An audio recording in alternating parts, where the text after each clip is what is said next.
Good morning students, कैसे हैं आप लोग। आशा करता हूँ कि आप लोग बहुत अच्छे होंगे और अपनी अपनी तैयारी में लगे होंगे। मुझे कबीर दास की एक दोहा याद आती है, सुखिया सब संसार है खाए और सोए, दुखिया दास कबीर है जागे और रोए। ठीक है, इसलिए बहुत सारे स्टूडेंट हैं जिसकी अभी नींद उड़ गई होगी और अगर सोता भी होगा तो सपने में भी क्वेश्चन ही नजर आता होगा। स्टूडेंट्स, मैंने आपको पॉलिटी या हिस्ट्री में क्वेश्चन को क्लियर किया था। आप अपने क्वेश्चन को देखें, मैं उसको भी डिस्क्राइब करूंगा, लेकिन आज मैं आपको पॉलिटी का, ठीक है, यानी इंडियन पॉलिटी का मैं आपको सिलेबस क्लियर कर देता हूँ। ओनली मेन का, पीटी का नहीं। पीटी का मैं पूरा का पूरा वीडियो जारी करूँगा, क्योंकि बहुत सारे स्टूडेंट को मैं देखा या मार्केट में मैंने देखा, मुझे तो यूट्यूब पर मैं आया था कई बार, लेकिन इतने सारे वीडियोस आ रहे हैं और तरह तरह के आ रहे हैं, कुछ में तो मुझे इतना आश्चर्य लग रहा है कि बीपीएससी के स्टूडेंट भी एसएससी के साथ बैठे हुए हैं, दारोगा का भी एसएससी के साथ बैठे हुए हैं, भीड़ ही भीड़ है। लेकिन यह कमीशन है और इसके लिए आपको स्पेशलाइज होना ही पड़ेगा। जब तक आप स्पेशलाइज नहीं होंगे और रिटेन वर्क नहीं करेंगे, रिटेन वर्क करके अपने पास रख नहीं लेंगे, तब तक आप सफलता से वंचित रहते हैं। होता क्या है कि बीपीएससी का एग्ज़ाम इतना आसान कर देता है कि एसएससी वाले जो कैंडिडेट हैं या अदर जो कैंडिडेट हैं जो ऑब्जेक्टिव की तैयारी करते हैं, वो बीपीएससी का स्कोर बढ़ा देता है। बट उससे आपका मुकाबला नहीं है, मुकाबला आपका उससे है जो पहले अपने मेन की तैयारी पूरी तरह से करके रखते हैं और उसके बाद एग्ज़ाम में जाते हैं।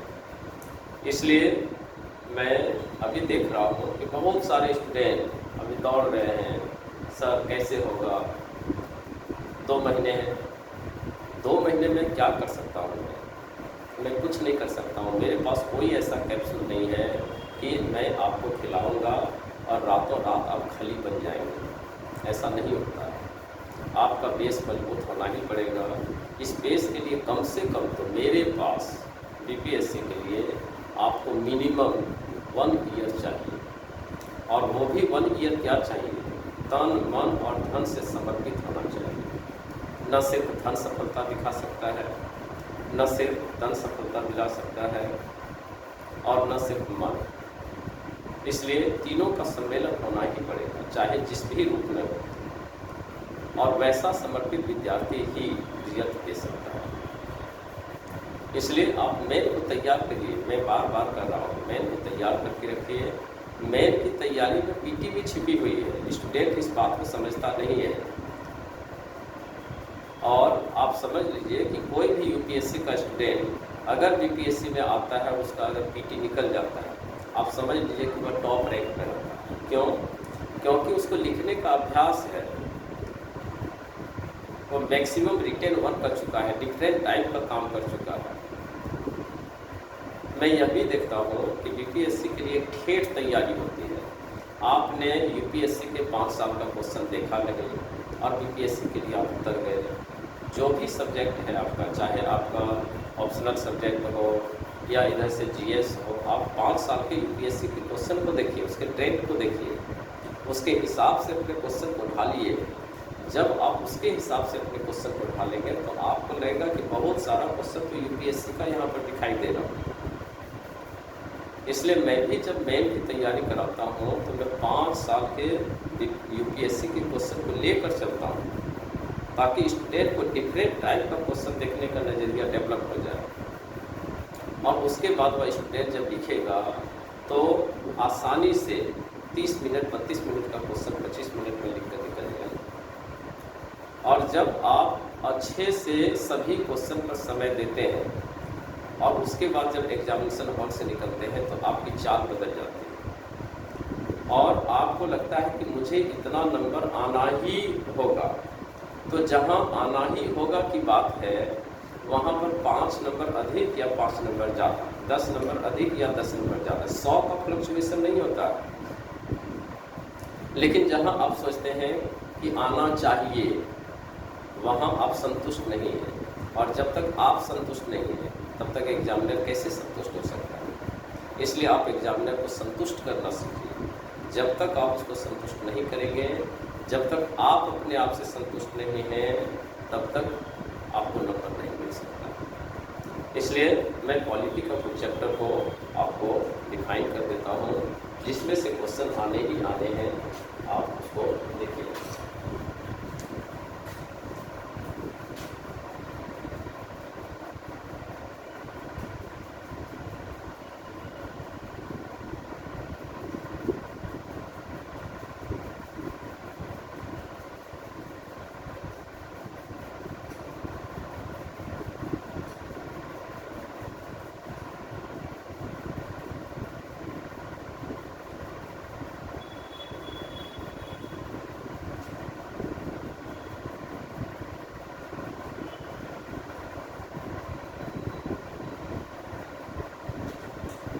भारतीय संविधान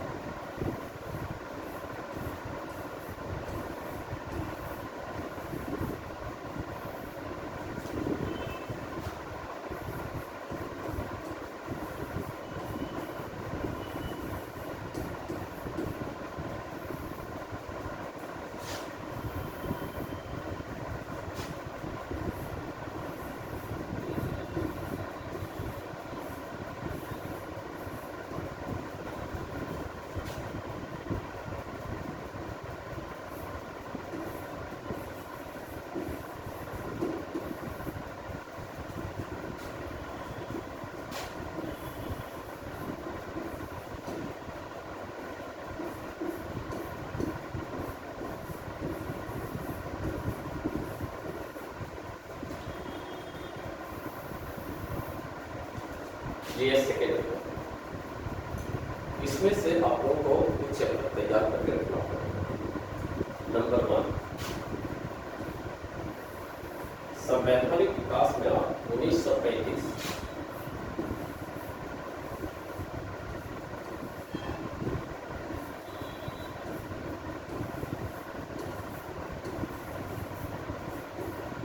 का अधिनियम,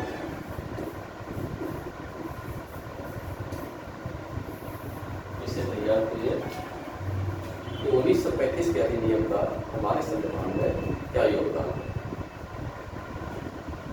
और नंबर 2 क्वेश्चन है जो उसी में आ जाएगा, यह है भारतीय संविधान के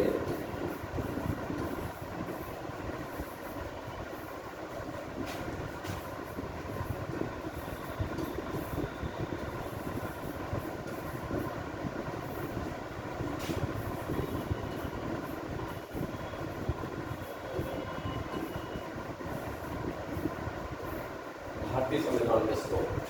तो भारतीय संविधान के स्रोत जब आप देखेंगे तो उसमें 1935 भी आएगा, ठीक है। इसलिए जितने भी भारतीय संविधान के स्रोत हैं उसको आप देखिए। इसमें से क्वेश्चन आता है कि क्या भारतीय संविधान कट कॉपी पेस्ट है, ठीक है। इसलिए तक सही उत्तर देना है। कुछ भारतीय संविधान का अपना भी आधार है, कुछ इमोशनल भी है इसमें और कुछ प्रोफेशनल भी है। इसलिए अलग अलग देशों का यह मिक्सचर है, यानी खिचड़ी है। इसलिए इसको आप तक सही उत्तर देंगे कि 1935 हो गया, अमेरिका हो गया, कनाडा हो गया, आयरलैंड हो गया, ऑस्ट्रेलिया हो गया, इन सभी देशों से जो बातें ली गई है और कुछ भारत की अपनी मूलभूत आधार विशेषताएं भी इसमें शामिल है, उसको आप इसमें डालें। नंबर 3, प्रस्तावना।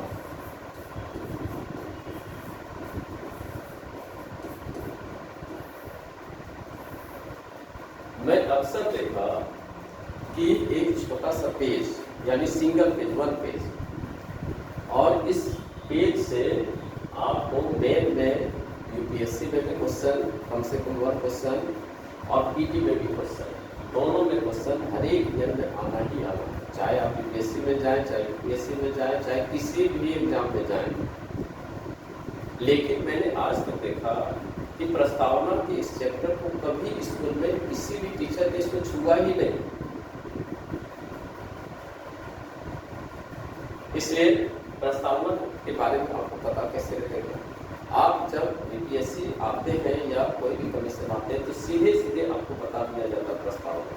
इस प्रस्तावना को पढ़ाने में कम से कम तो 1 वीक का टाइम चाहिए। जब तक 1 वीक स्टूडेंट प्रस्तावना को नहीं पढ़ेगा तब तक न उसका पीटी क्लियर होगा न मेन क्लियर होगा। पीटी के लिए सिर्फ फैक्ट याद कर लेते हैं, क्या क्या इसमें टर्म को 42वां संविधान संशोधन के द्वारा जोड़ा गया। लेकिन उसको जब तक हम मूल अधिकार और राज्य के नीति निर्देशक तत्व से जोड़ कर नहीं देखेंगे तब तक प्रस्तावना क्लियर हो ही नहीं सकता।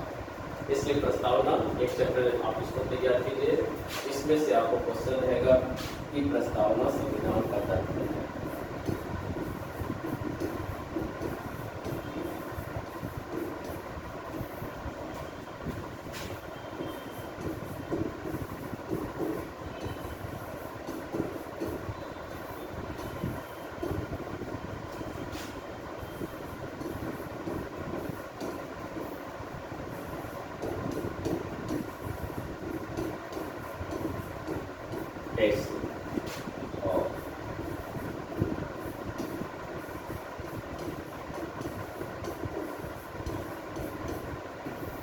प्रस्तावना में नहीं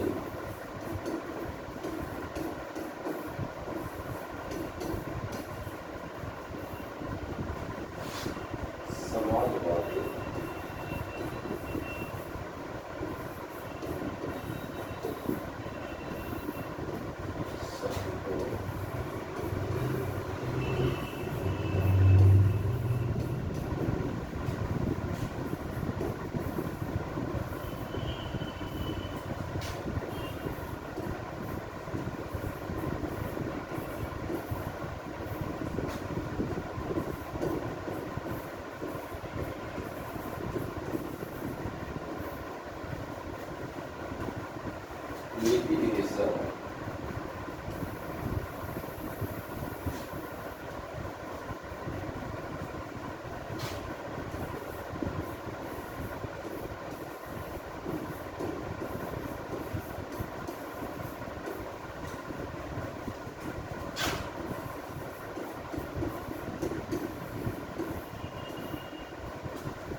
लगभग इतने क्वेश्चन हैं। आप यूपीएससी के सभी क्वेश्चन को देखिए, यूपी क्वेश्चन, यूपीएससी के क्वेश्चन को उठाकर देखिए, उत्तर प्रदेश को उठाइए, झारखंड को उठाइए और देखिए कि कहाँ कहाँ प्रस्तावना से कौन कौन से क्वेश्चन पूछे गए हैं।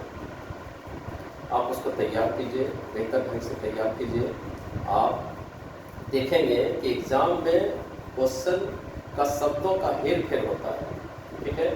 बात आपको समझ में आ जाएगी और आप निश्चित रूप से प्रस्तावना से जितने भी प्रश्न आएंगे उसको आसानी से आप लिख सकते हैं। इसलिए मैं क्वेश्चन दे रहा हूँ आपको, इस क्वेश्चन पर आप रिसर्च कीजिए। Okay, thank you. आज मेरे पास इतना समय नहीं है, मेरा क्लास का समय हो रहा है, इसलिए मैं आज आपको यहीं पर छोड़ रहा हूँ, फिर मैं इसको आगे क्लियर करता हूँ। Okay, thank you.